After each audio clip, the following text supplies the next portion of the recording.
Lalay! Lalay, nasaan ka? Pagpakita ka sa akin, papakainin pa kita. Lalay! Lay! Lalay, asan ka? Wow, ang bait naman ng kaibigan kong buhayang si Lalay. Gusto mo bang kumain, Lalay? Gusto mong kumain, Lalay? Hala, niwan ko pala yung pagkain mo dun sa bahay. Sige, Lalay, dyan ka muna ha. Kukunin ko muna yung pagkain mo.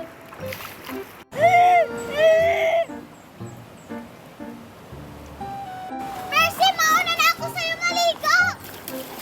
Sige, mag-ingat ka ha! Huwag kang pupunta sa malalim!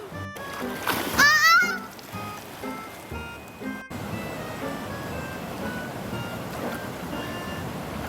Mamaya na ako maliligo.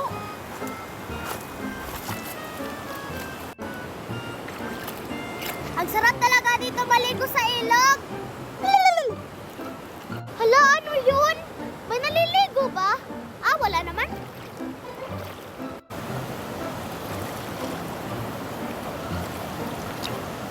Mercy, halika na. Maligo na tayo.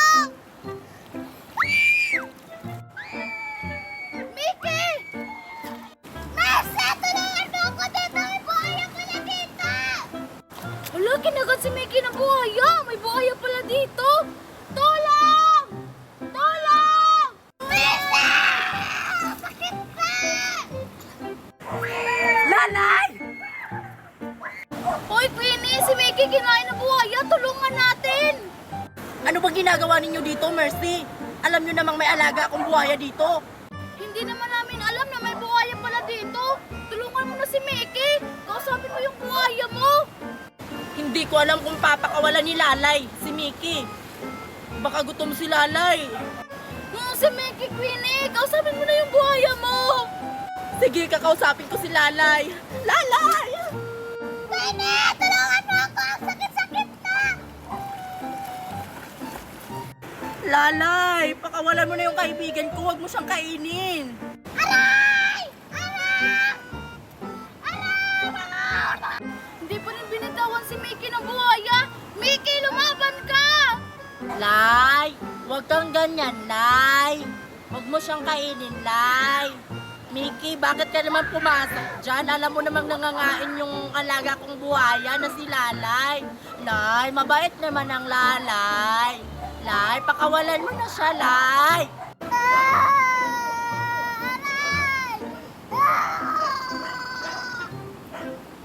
Lay, pakawalan mo na yung kaibigan ko, Lay. Sige na, Lay. Mabait naman ang alaga kong si Lalay na yan, Lay.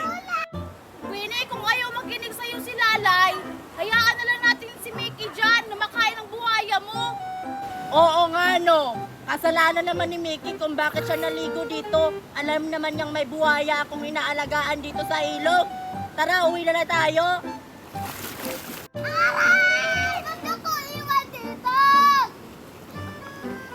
Ah!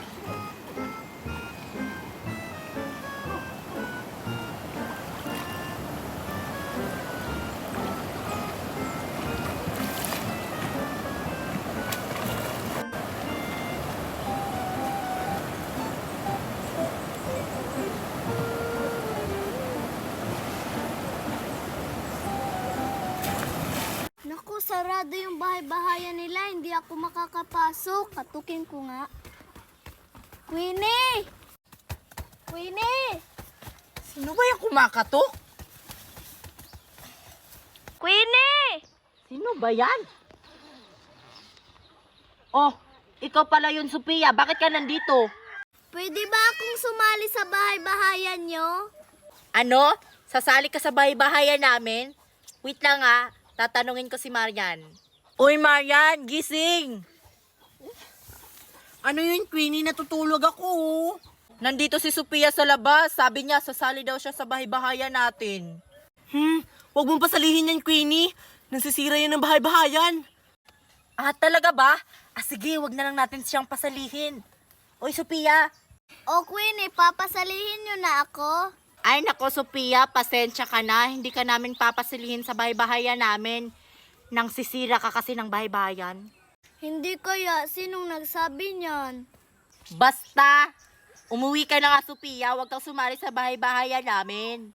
Grabe naman kayo sa akin. Gusto ko lang naman sumali. Ang kulit-kulit mo, Sophia. Hindi nga pwede. Uy, Queenie, sino yan nga sa labas? Si Sophia gusto sumali sa bahay-bahayan. Ang kulit-kulit eh. Wag mo siyang pasalihin. Matakaw yan, hindi siya nagbibigay ng pagkain. Ang kulit-kulit. Uy, Sophia, umuwi ka na. Hindi ka nga namin papasalihin sa bahay-bahayan namin. Sige na, Queenie. Sige na. Pauwiin mo na yan, Queenie. Sabi nang umuwi ka na nga, Sophia. Bahala ka nga dyan. Matutulog na kami. Ayaw niyo akong pasalihin sa bahay-bahayan niyo, ah.